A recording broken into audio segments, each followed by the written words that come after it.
Hi everyone, I'm Sherry Boyles, Director of Admission. Welcome, Meredith College Class of 2024. It's so good to have many of you and your parents with us this afternoon. It's my pleasure to bring you greetings on behalf of our entire community. You know, just a couple of weeks ago, it seems like just a couple of weeks ago, I guess technically it's been at least 3. During Start Strong, you had many great questions. So many good questions, in fact, that we were unable to get them all answered. So our provost and I thought it might be helpful if we offered you students and your parents an opportunity to ask yet more questions and get them all answered. So we've gathered experts from across campus to form an expert panel. And you have submitted great questions for today. So today is all about getting your questions answered, students and parents. If you have not submitted a question previously during the registration for the webinar, remember the Q&A function is available today. So if you have questions you'd like to submit, use that Q&A function and we'll do our absolute best to get to them. So let's not waste any time. Let's get straight to your questions. I'd like to invite my colleague, Katie Mcnulty, Assistant Director of Student Leadership and Service, to get our Q&A session started. Katie, I will turn this over to you. Thanks, Sherry. Hello, everyone. As Sherry mentioned, my name is Katie Mcnulty, and I'm an Assistant Director with the Office of Student Leadership and Service. And to kick off our panel today, I'd like to ask our panelists to introduce themselves. We have a great team of faculty, staff, and administrators from across campus. So I'm going to turn it over to them first for introductions.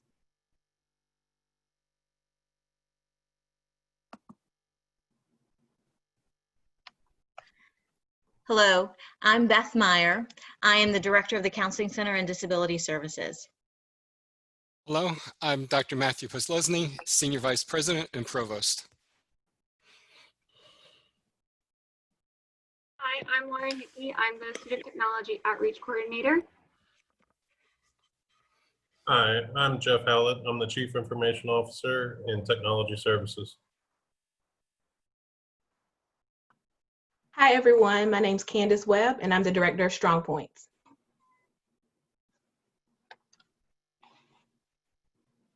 Hi, everyone.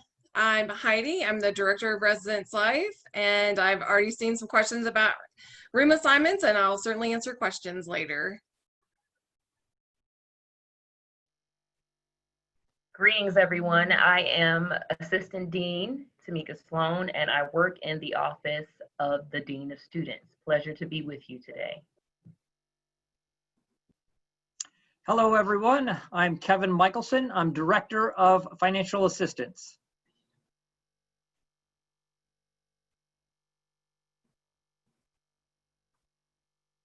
Hey, everybody. My name is Alex Davis, and I am the Director of Academic Advising. Hello, everyone. My name is Cheryl Jenkins, and I'm the Director of Student Leadership and Service. And I'll turn it back over to Katie. Thanks to all of our panelists for joining us today. Again, if you have a question that you did not submit during your registration, we invite you to add it to the Q&A function of the webinar. Note that that function is separate than the chat function, so please add it to the Q&A. To get started, I know that many of you are interested in an update about the fall format at Meredith.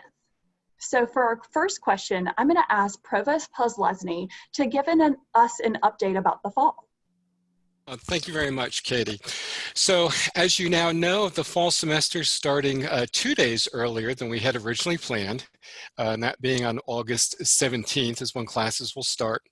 And we're going to be holding classes from August 17th to the Tuesday before Thanksgiving in a variety of different modes.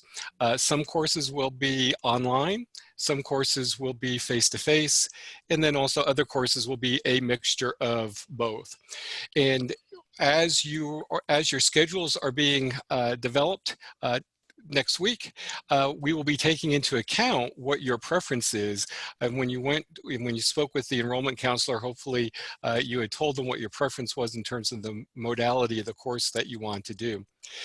Then after Thanksgiving, that following week, either one of two things are going to happen. And that is if you have not had your final exams yet during that week leading up to Thanksgiving, then that's when you'll take your final exams, but those final exams will all be done virtually. Or if you took your final exams in class before you left for the Thanksgiving break, during that final week or during that week afterwards, there's going to be a project which will be due during that period of time. We have gone through all of our classrooms at this point in time and measured it out to ensure that students will be at a minimum 6 feet apart from each other. So that's going to be reducing the number of students in a classroom.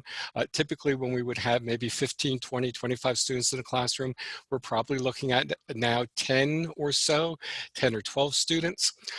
In addition to that, we're in the process right now of ordering and we'll be receiving technology in the classroom. So for those of you that are either going to be taking a hybrid course, and so maybe some days you'll be in class, maybe some days virtually, maybe you're going to be taking an online course. We are ordering probably about 40 different units that will be in classrooms, which will allow faculty to teach in much the same manner if you were there in person, but now you'll be able to follow along. It has it's a smart board, and so they'll be able to write on that, and really trying to, in those situations where it may be a virtual environment, but trying to make it as seamless as possible as if you were there face to face. So those are the current updates that we have, and but again, happy to answer more questions about this later on in this session. Thank you, Provost Poslesny. Our next question is related to course schedules. So I'm going to share this question with academic planning. When should students anticipate receiving their fall course schedule?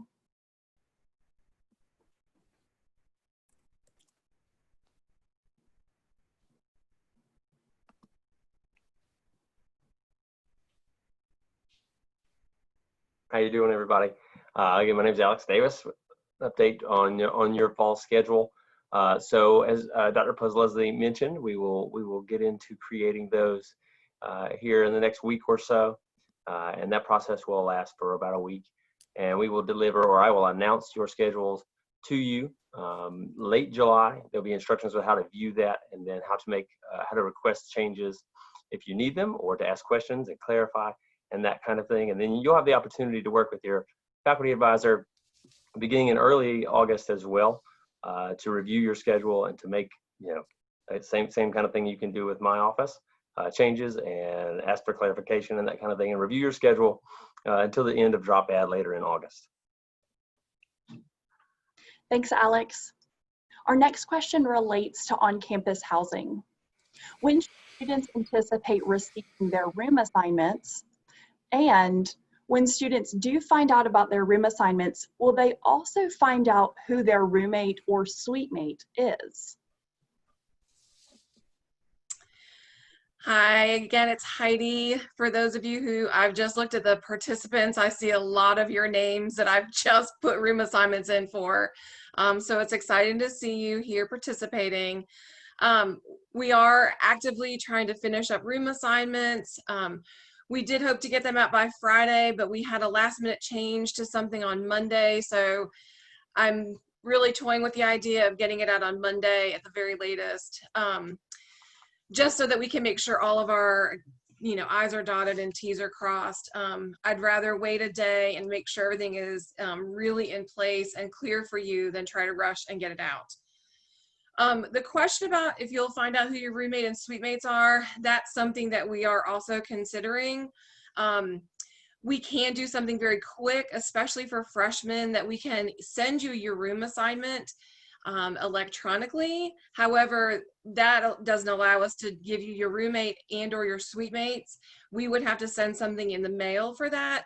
So that's one of the considerations we're doing right now, because we know it's important. You want to find out who your suite mates are. You want to be able to plan for, the bathroom and color scheme and whatnot. So, you know, I know it's Wednesday. We got a lot to go before, you know, everything's pushed out, but know that we are, I wish I could turn my camera. You could see the smattering of room assignment information next to me here, but we are definitely getting it done. And like I said, we thought about Friday. I think to get everything is in order as we can, including move-in information, it will probably look like Monday at this point. And I think I answered all of that. I did see a chat question, Katie, if I might as well, while I'm talking about athletes. If you are an athlete, I've not gotten a final date for athletic move-in, and so typically either your coach or Wendy Jones in athletics would be in touch with you for any final details about your move-in plan, if I don't have that by the time all of the information is released. So I hope that information helps as well.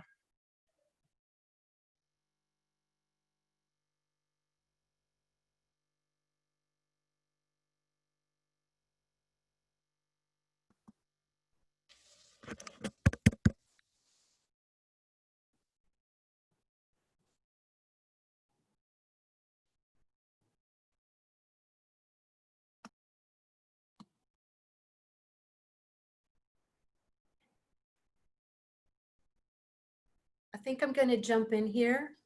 This is Sherry. Can everyone hear Katie? No, I cannot. Katie, I believe your mic is off.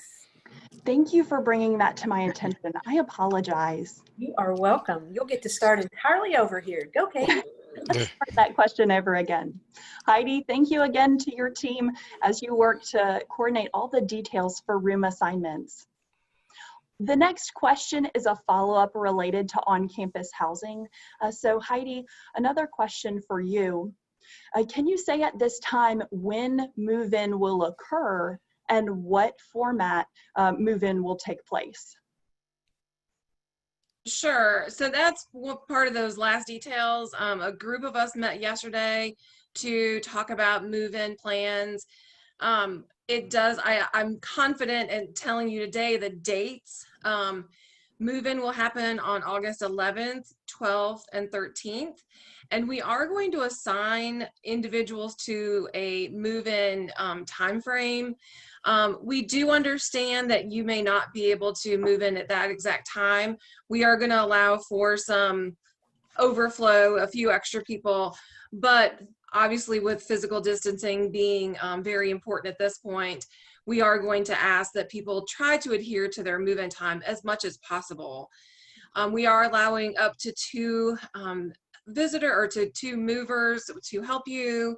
And the other important thing I would like to mention as a tangent is that because everything has been so virtual this summer and students don't have their CAM cards yet, it will be important on the day you move in to get your CAM card, and we will have instructions on how and where to do that.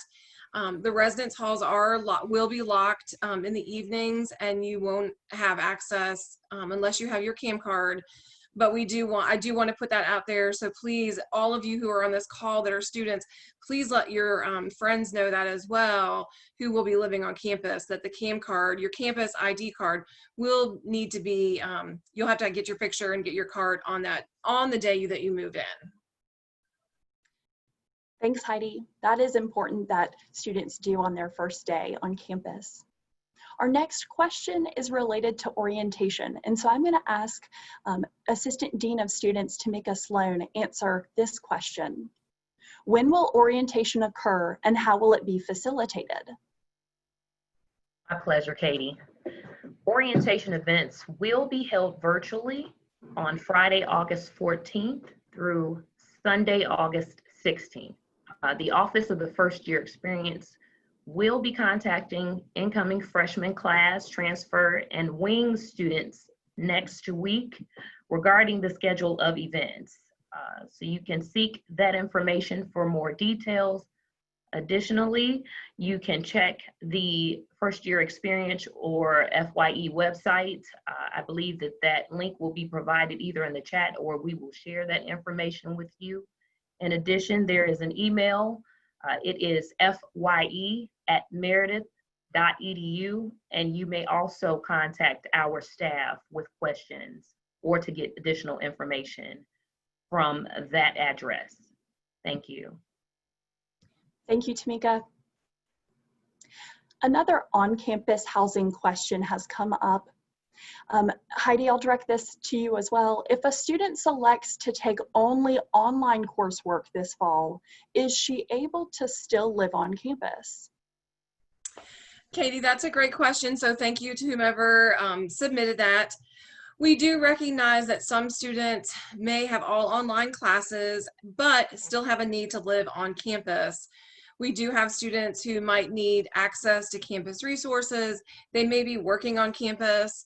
And unfortunately, we do have some students who might have unstable family situations or home situations. And of course, we would rather them be on campus than to continue in something that might not be as healthy as it could be living on campus. And the other is we've seen a couple students who would rather live on campus because of their family members might have some health issues as well. So at this point, we are not cross-referencing schedules with students who are being permitted to live on campus. Thank you. Provost Pezlesny, how many classes are expected to be held online this fall? That's a good question, Katie. It's a difficult one to answer because we are still working that through at this stage of the game. So there's going to be a fair number. What that percentage is going to be, like I said, it's difficult to tell you. What we're working though is that every student, we're hopeful for those that are wanting face-to-face will be able to have face-to-face courses during the fall semester. But what that number is right now, that's still being worked through by the deans and the faculty. Thank you. Our next question is both directed towards academic planning and residence life. So I'm going to ask academic planning to speak first and then followed up by residence life. If a student preferred to take an online class and live off campus this fall semester, how should she proceed to initiate this?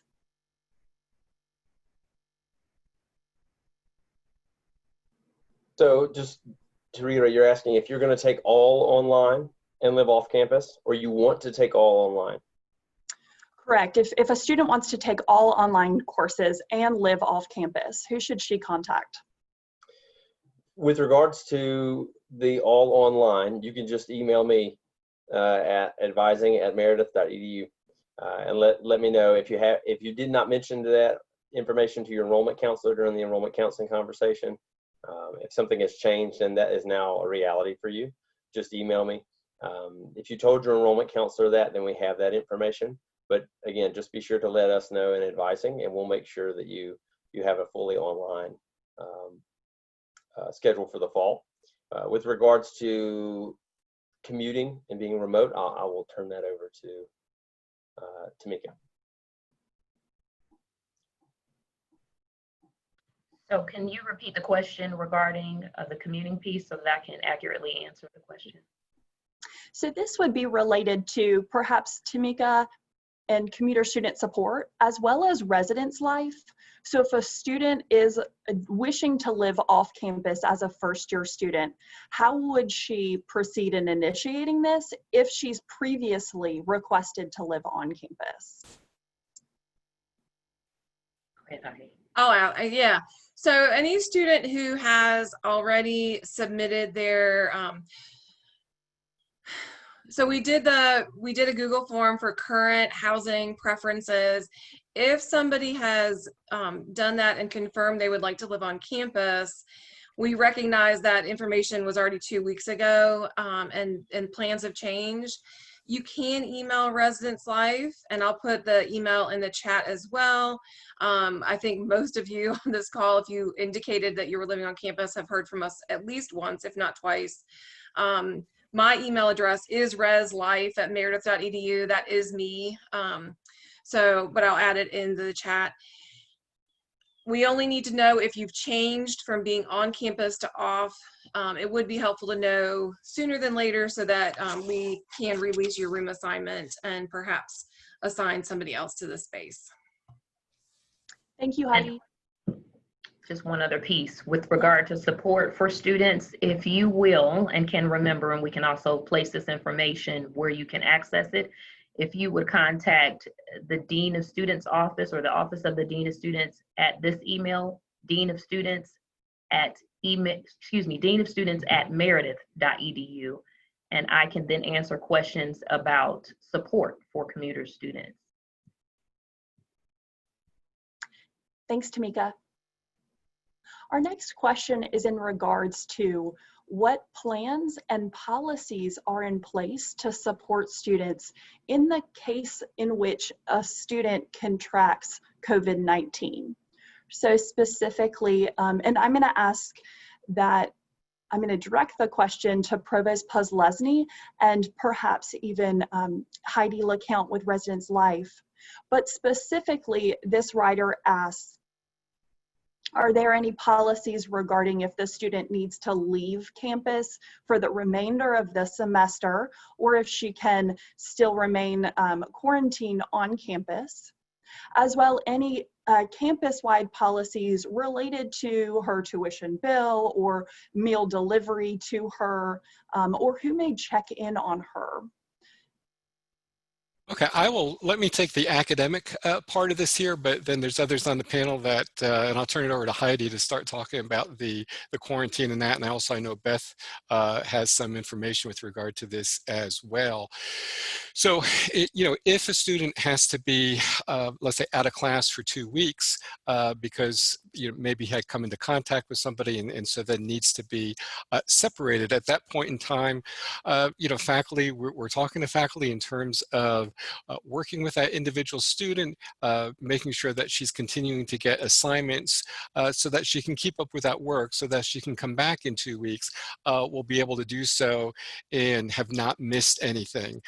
If a student, let's say, needs to be out for the remainder of the semester, depending upon when that is, and again, depending on the type of class she has, there's still every possibility that she'll be able to continue in that class now, just in a virtual mode.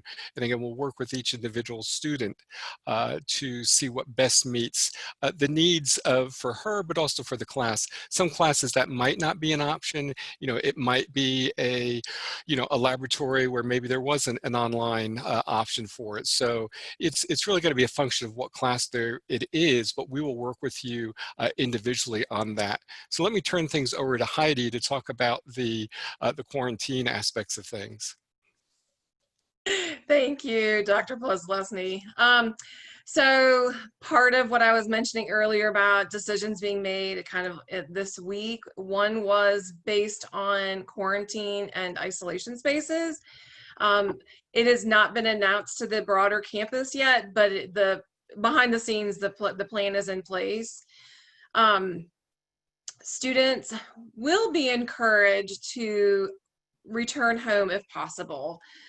We will move students to a quarantine or isolation space away from where they live if they are symptomatic or positive. Regarding meals, that is one thing that we're coordinating with campus dining. Campus dining and residence life work closely together every day already, and so our relationship is just strengthened because of wanting to make sure that students have obviously meals. One exciting thing is that, exciting during COVID, for students who are going to need to move to isolation or quarantine spaces, the rooms are going to be set up, and so a student does not have to bring everything with her from her room, such as linens and such. So we're really working hard to get that process in place. And there was something else, Kate, that somebody asked. But yes, students do not have to leave. If you do have a roommate and or suite mates, the roommate and suite mates for students who are positive will most likely be moving to the isolation and quarantine spaces as well. So part of our information going out will include kind of how to prepare in case you do need to move, and making sure that you have maybe a bag to grab quickly enough to get to where you need to go, or if somebody needs to pick it up for you. And I'll let Beth talk a little bit about how students will be checked in on, and also what resources will be available, telehealth, while somebody is in quarantine or isolation space.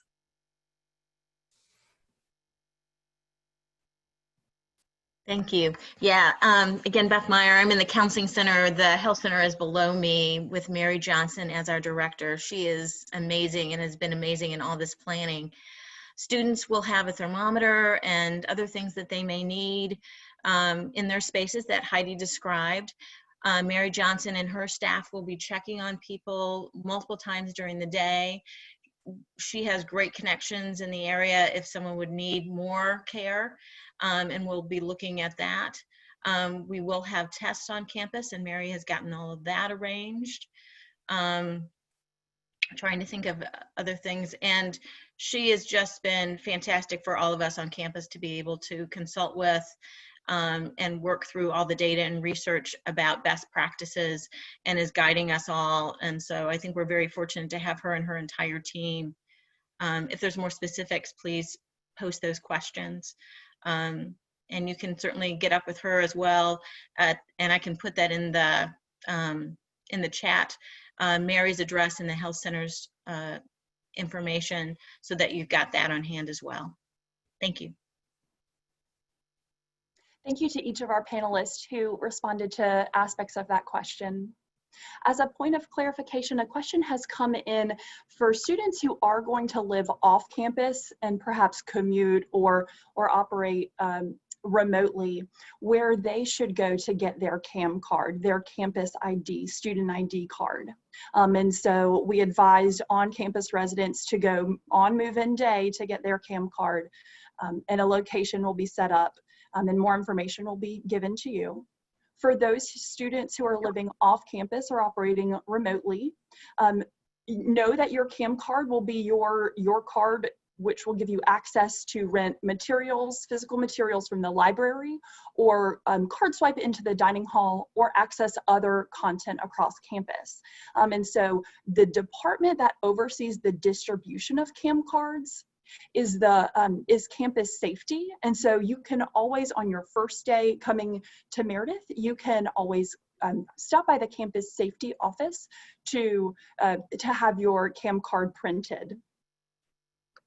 The next question is in relation to dining services, and I'm going to ask Assistant Dean Sloan to answer this question. If others are able to contribute from the panel as well to supplement, please feel free to. How will the on-campus dining hall operate, and what precautionary measures and physical distancing measures will be in place? So at the current time, we are in the process of clarifying and outlining our community standards, which will be shared with the campus community, so students can be on the lookout for that information. And if there are additional questions, I would ask that the students contact our office again at deanofstudents@meredith.edu.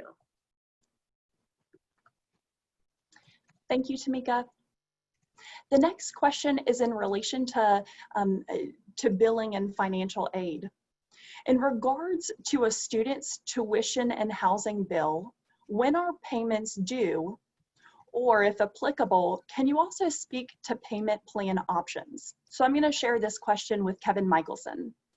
Very good. Okay, so you should have received some form of a statement that would list out your charges, your financial aid, and the amount that is owed. You can set up a payment plan. Well, here's your options that you have. You can pay the amount in full by August 1st, or what you can do is have any combination of this to work your balance down to zero. That is, use a payment plan, either a 5-payment plan or a 4-payment plan. Use loans, either through parents or students, or also utilize financial aid, and or make a cash or check payment or electronic payment. So that is some of your options that you have. What you would want to do is be in touch with the accounting office and to indicate what payment plan that you would like to enroll in. If you go to the accounting office website, there is an opportunity to work out your payment schedule for the semester.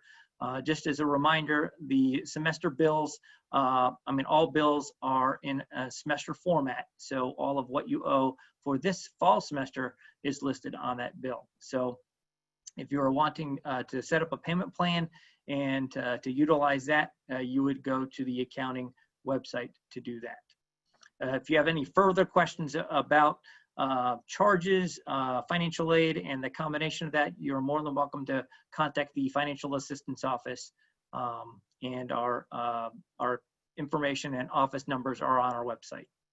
Thank you. Thanks, Kevin. I will agree and reiterate, if you have a specific question about your bill or payment, contact the financial aid office or accounting. So scholarships or your payment, contact those two offices for one-on-one support as well. The next question is related to on-campus housing. So for students who are considering what on-campus housing options are available for them, where can a student find more information regarding cost of single and double occupancy options? And if a student now requests to have a private room, would her original preference of roommate still be considered as a suite mate or hallmate when placement assignments are made? Katie, you might have to break that down a little bit for me. It was a lot. And I want to make sure I address every single part of that because it's lots of great stuff. So can you start with the first part? Yeah, so if a student is reconsidering on-campus housing options, where can she find more information about cost for single and double occupancy options? So this year, the college is being very gracious and flexible. I will thank Provost Pozlesny as the ELT, as the leadership team member on this call. So it will be the same price for a double room or a private room for this coming year, obviously in relation to all that's going on. If somebody is still interested in living on campus, they do need to contact us directly at reslife@meredith.edu. We have some space. We expect some changes to be happening, even after people get scheduled. So things typically ebb and flow right after assignments go out and schedules go out. But as far as space goes, we're doing fine. So what was the next part? The second part of that question was, if a student has already registered for on-campus housing, and now she is requesting to have a private room, would her original preference of a roommate still be considered when the placement assignment is being made, such as if that preferred roommate could now be a suite mate or a hallmate? Great question. So we try our best to honor mutual requests. So if Katie and I were roommates, but then Katie and I wanted to be suite mates, Katie and I would probably both email Res Life and say, is this a possibility? So a lot of it, honestly, students and parents, the best thing for us right now is communicating through our email.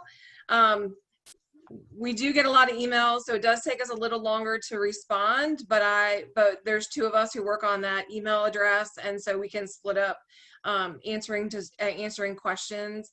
But yes, at this point, we either need to know that you're still interested in coming on campus.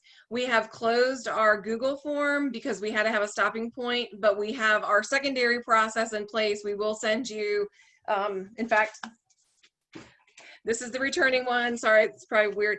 We have a fillable PDF that we'll send to you. Then you can send it back to us and we'll consider this your current housing preference, that's what you would like. There's a place on here to put if you want private room or if you want suite mates and roommates and all that. So that's in there. And then what was the last part of that question? That was correct. You've answered the components. Thank you, Heidi. I appreciate that. Sure. Our next question is in relation to course textbooks. Provost Pezlesny, can you speak to where students should go to buy textbooks, whether online or through the bookstore? Yes, what you can do is, sorry. Yes, what you can do is once you have your schedule, you can go, it's actually on the front page, our website here, there's a little box there where it talks about shopping online. One of those options is indeed our online bookstores. So we actually don't sell books on campus, it's all done online, and you go there and it will, your course schedule, it will be there. The books you need for your courses will all be there. And it actually gives you two options. You can buy it directly from our vendor, or you can shop at the marketplace. And so in the marketplace is a place for you to get used books. Now, the one thing I will caution you is sometimes if you need an access code, a lot of times access codes are only good for one use. And so just be aware of that. Make sure you read the full description. Typically, it will say whether you're going to need an access code or not. If you buy it directly through Academos, which is our bookstore vendor, you don't have to worry about that. We'll make sure that that goes, that you'll get the book and you'll have everything you need. If you purchase it on the marketplace, sometimes there is that concern. So just give you that, just something to think about it. But anyway, that's how you do it. And then you can have those shipped directly to your house. So you have them ready for you. You can take them with you. Or you could have them shipped here and then pick them up if you want to as well.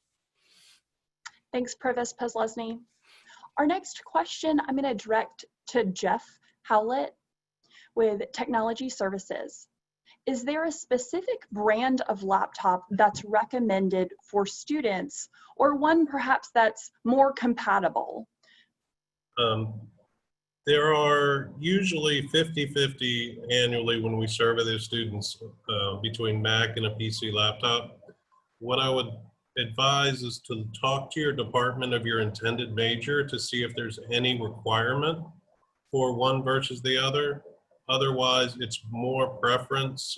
Technology has merged so closely together that most everything is internet-based. So the choice of platform is most likely by your personal preference. Mm-hmm. Thank you. I know each of us have different work styles, and even the field of study we're going into may influence the type of computer we use or prefer to use. The next question is related to work study program. And so I'm going to direct this to Kevin Michelson with financial aid. What is the work study program, and how can a student find out more information on if she qualifies and what work opportunities are available? All right. So if you qualify for student federal work study, you would have seen that listed on your aid offer letter. If you have that listed there, then you have the option to apply for or look for jobs on campus. Those jobs will be posted towards the end of July. What you will need to do is be in contact with the different supervisors that are offering those positions, go through an interview process, submit a resume, that type of thing. And if you're selected, then you'll need to sign a contract and then begin work. And then after you begin work, you will begin getting paid for the hours that you work. If you do not qualify for federal work study, you could also look for a job in the local community where we post a number of jobs that are offered by a number of folks in the community. Those vary from working in some jobs in local establishments, or working with families either in a babysitting or tutoring capacity. And that is something that you can also take advantage of as well. But those are the two sort of employment options that you may have in seeking employment while at Meredith. Thank you. One question that has just come in is in relation to the residence life email address. And so I'm going to ask our admissions staff members to list that email address in the chat box so it can be seen. So thank you. I just listed it, Katie. Thank you. And I also went ahead and found the link to our new virtual 360 tour. It does have pictures and 360 photos from 3 of the residence halls on campus. So I want to make sure that incoming students or anyone else interested in living on campus could click on that and view it this afternoon. Thank you. That will be extremely helpful, especially as students start to think about what their on-campus space will look like, how they want to decorate it. Our next question is in relation to parking passes. So I'm going to ask the Assistant Dean of Students, Tamika Sloan, speak to where students can go to get a parking pass. Great, and thank you, Jordan. I think Jordan has also shared this information in our chat room. But students can directly contact campus police for more information regarding billing and the process for securing a parking permit for the fall. There are some specific deadlines, but I would recommend that the students definitely contact that office for more information about obtaining their permit, the cost, and when they would need to have those permits in their vehicles. Thank you, Tamika. Our next question is in relation to the Strong Points program. Candace, can you speak to what is the Strengths 101 workshop? And do students need to do anything in advance of this workshop to prepare? Great, thanks for the question, Katie. Yeah, so by now you've probably heard of Strong Points. It's Meredith's sort of signature student success initiative. Every student should have received at least one email from me, and that email contains some details about how to complete the strengths assessment to identify your top 5 strengths. And that email will also include the date of your required Strengths 101 session. So I'm going to ask you to refer to your Meredith email address for that information. And when you get that information and that email, if you have any questions at all, please don't hesitate to contact us. With regard to what needs to happen before the Strengths 101 session, we do require students to complete the strengths assessment, and all that information and detail is included in the emails that I've sent you. I'm going to put the Strong Points email address in the chat. If you have any questions at all, you can't seem to put your hands on the email, please reach out to us.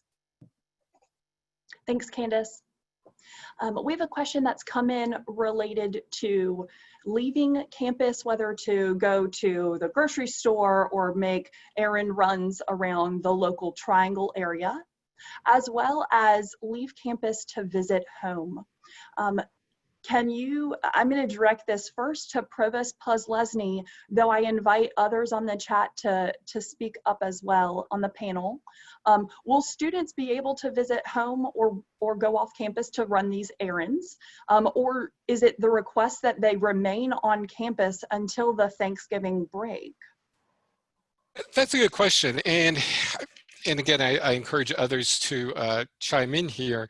But that is the fact that, we're going to ask students to be responsible so that when they are leaving campus, that they do so in accordance to the regulations that the state and the county has put forward in terms of wearing masks, in terms of, physically distancing, when asking students that they not visit hotspots, and just to, conduct themselves in a way that they minimize the opportunity of them getting sick from this virus. But let me turn it over to anybody else on the panel that wants to add to this. Heidi? Yes. As you can imagine, campus safety is so important to us, and we wanted to impress upon students to limit their interactions off campus, but I agree with Provost Puzlesny that being safe and responsible is really the utmost important piece of this. During orientation, I also talked to all incoming resident students and talk about how each of you have a responsibility to the community you live in. And that's going to include following campus guidelines. And if we say you need to move to a quarantine space, that you understand that that's what you need to do. So, you know, a lot of us have been in higher ed for a number of years, and on January 1 this year, if you would have told us where we would be today, we would not believe you. But we are taking it day by day, and we're taking your safety very seriously, as you can see in the residence halls and through the academic side of the house and in the dining hall. But again, we do expect students to adhere to guidelines, adhere to the policies that we're setting in place so that our campus community can remain safe. Thank you, Provost Postlesny and Heidi, for those responses. Heidi, you are right. It is each of our responsibilities to keep ourselves safe and well as our those around us on our campus community and our local community. So thank you. There is one question that has come in relation to the first year experience course and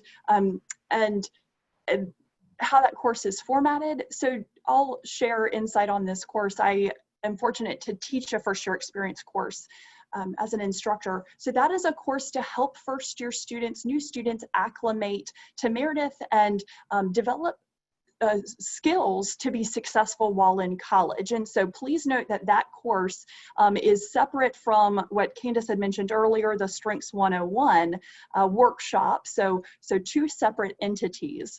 So that course is called First Year Experience, and it would be something that you see you would be enrolled in for this fall semester. The next question we have coming in is related to on-campus housing and whether or not guests are allowed into on-campus housing spaces. Yes, I knew there was one other thing I wanted to mention. For the time being, and of course things change every day and at a rapid pace, for now, guests are not permitted on campus in the residence halls. And that is what we have established for the residence halls. And that information did go out to anyone who anticipated living on campus, because we wanted that to be very clear before recommitting to living on campus. The college at this point, and maybe Provost Postlesny can fill in if there's any additional information, but the college, I don't believe, has made any decision based on campus visitors. But for the time being, for the foreseeable future, residents will not be allowed to have off-campus guests. We are going to allow each resident to have one guest of her own in a room. And because we do want you to socialize and feel like you are having a campus experience, but we also want to limit the number of people. And as you know, the governor has just, some of you may know, the governor has just extended phase 2. So that's, you know, a little more limiting than what we were expecting to go to at the end of this week. Thank you, Heidi. Provost Postlesny and Alex from Academic Planning, I'm going to direct this next question to you. Can you speak more about how classes and the class experience will be structured for the fall? So more specifically, what can students expect or anticipate from their class experiences? Sure, I'll take a first stab at this, Alex, if it's all right with you. And so it will vary. So first off is the expectation and the requirement that in class, everybody will be wearing, some type of face covering. Whether it be a mask, whether it be a shield of some sort. As I said previously, we have gone through and we are marking specific desks that students can be sitting in to ensure that there is adequate physical distancing. We're even marking in terms of where faculty can stand to make sure that they're not getting too close. Some of us, when we're in class, we're pacers and we like to go back and forth, or we like to use the sideboard. So we'll make sure that we're not doing that. For those that are going to be doing a hybrid type situation, you might be in a class which is going to have a smart board that will be in there, so that the faculty member will be able to teach to not only those that are in class, but then those that are distancing, taking this virtually. It could be that maybe your class is one where half the class is going to be in person on one day, and then the other half will be in person on the other day. And when you're not in person, you're attending virtually. So all of this is about to make sure that we are continuing to maintain proper distancing, but also trying to so that we replicate the in-class experience as closely as possible. And we've had faculty that have been working on this throughout the summer and becoming very, very proficient in terms of using these different technologies. So this is the type of experience that you'll see. As far as the academic buildings go, just to go into a little bit more detail, the thought is that academic buildings, in terms of going from class to class, we will not be restricting the flow of traffic, so to speak, but for buildings where there are stairs, we will designate certain stairwells will be for going up, certain stairwells will be going down. There will be new limits based upon the number of people who can go into an elevator, as well as the number of people in a classroom. Thank you, Provost Poslesny. Our next question is in relation to campus activities and traditions. And so I'm going to direct this question to Cheryl Jenkins. What will campus activities and traditions look like in the fall semester, and what precautionary measures will be in place? Okay, yeah, I like the word reimagine for all of the different events and traditions that we are known for at Meredith College. And so many events will become virtual. There'll be some new fun virtual events that just haven't even been imagined yet. And then we actually are going to have some events outside. We have a beautiful campus, as you all know, and our goal is to have some events outside with physical distancing, face coverings, and one entrance, one exit, you name it. We have thought through everything in terms of how to make it work, and we're going to try to be outdoors for a few of the events. And so just think of that word reimagined, and we promise that we will keep reimagining all of the events, all of the traditions. I know a lot of people are asking about Cornhusking, and that's something that we're trying to figure out in terms of doing a virtual, lots of virtual pieces and possibly some in-person pieces, and we'll get more feedback from our student body on how to go forward on that. But for sure, we've got lots of protocols ready to go into place. We've developed student organization guidelines for COVID-19 that we'll be sharing with our student organizations and their advisors, and we'll ask everyone to take it seriously and be responsible so that we can have some events this fall. Thanks, Cheryl. Our next question is in relation to technology services and technology equipment. And so I'm going to ask Lauren Hickey to answer this question. Where can a student find more information about what recommended applications or, let's say, options for antivirus softwares? Great question. So the help desk and the student technology outreach team has actually put together a tech guide for new and incoming students. So I will actually share that with Jordan to add into the chat, but we have a complete tech guide that goes over your NetID accounts, software applications, and how to download the antivirus. It also has all of our contact information. So you can email tech support at meredith.edu or follow us on any of our socials. Thank you, Lauren. The next question relates to on-campus housing. Heidi, can you speak to any updates or announcements related to how many guests a student can have help her move in on move-in day?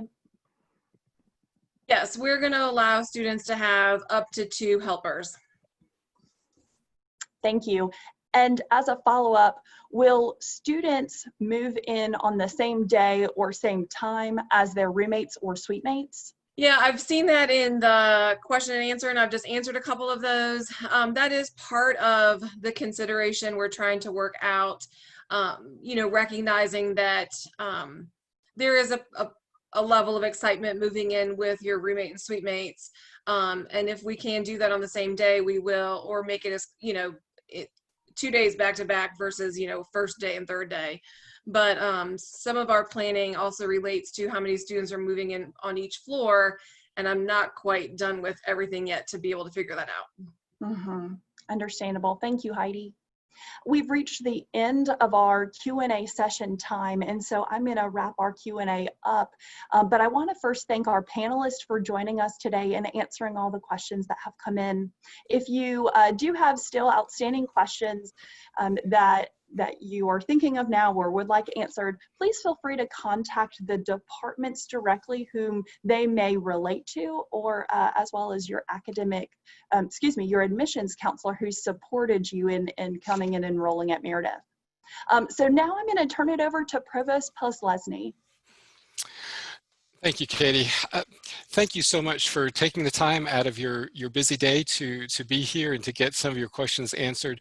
We couldn't be more excited to have you coming on campus in just about a month, a little bit less than a month now, actually, to get this started. And, you know, it's going to be a very exciting 4 years. Before you know it, you'll be walking across that stage, and we'll be proudly announcing you as graduates of Meredith College. So again, thank you so much for being part of this here, and look forward to seeing you very shortly.